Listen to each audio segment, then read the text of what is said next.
आज की कथा भगवान विष्णु के 5वें अवतार वामन देव की कथा है। उन्होंने त्रेता युग के भाद्रपद माह शुक्ल पक्ष की द्वादशी तिथि को माता अदिति और कश्यप ऋषि के घर में जन्म लिया था। वामन अवतार लेने से पहले भगवान विष्णु ने मत्स्य, कूर्म, वराह और नरसिंह अवतार में जन्म ले चुके हैं। इन चारों अवतारों की कथा हम पहले सुन चुके हैं। अगर आपने नहीं सुना है और अगर आप मेरे चैनल में नए हैं तो please subscribe my channel and like the video. और मैं इन सभी अवतारों की कथाओं की लिंक डिस्क्रिप्शन में डाल दूंगी, तो आप वहां जाकर देख सकते हैं। आइए जानते हैं क्या है वामन अवतार की कथा और क्यों लिया भगवान विष्णु ने वामन अवतार। एक बार की बात है जब असुरों के राजा बलि ने देवताओं को युद्ध में पराजित कर दिया था और स्वर्ग अपने कब्जे में ले लिया था। बलि की वजह से सभी देवता बहुत दुखी थे। दुखी देवता अपनी माता अदिति के पास पहुँचे और अपनी समस्या बताई। इसके बाद अदिति ने पति कश्यप ऋषि के कहने पर एक व्रत किया, जिसके शुभ फल से भगवान विष्णु ने वामन देव के रूप में जन्म लिया। वामन देव ने छोटी सी उम्र में ही दैत्यराज बलि को पराजित कर दिया था।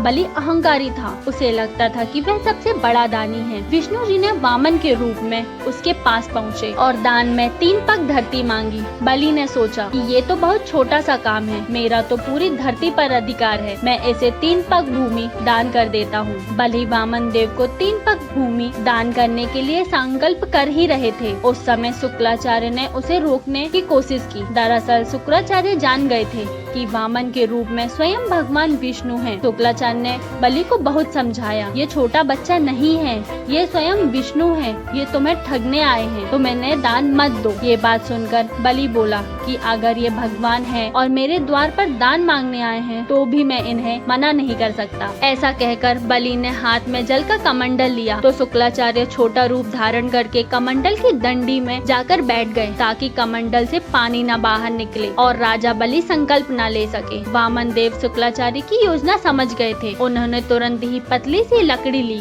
और कमंडल की डंडी पर डाल दी, जिससे अंदर बैठे शुक्राचार्य की एक आंख फूट गई और वे तुरंत कमंडल से बाहर आ गए। इसके बाद राजा बलि ने वामन देव को 3 पग भूमि दान करने का संकल्प लिया। राजा के संकल्प लेने के बाद वामन देव ने अपना आकार बढ़ाकर 1 पग में धरती और 1 पग में स्वर्ग नाप लिया। इसके बाद उन्होंने राजा से कहा कि अब मैं तीसरा पग कहाँ रखूं? ये सुनकर राजा बलि का अहंकार टूट गया। तब बलि ने कहा कि तीसरा पग आप मेरे सिर पर रख सकते हैं। बलि की यह दानवीरता देख वामन देव प्रसन्न हुए और उसे पाताल लोक का राजा बना दिया।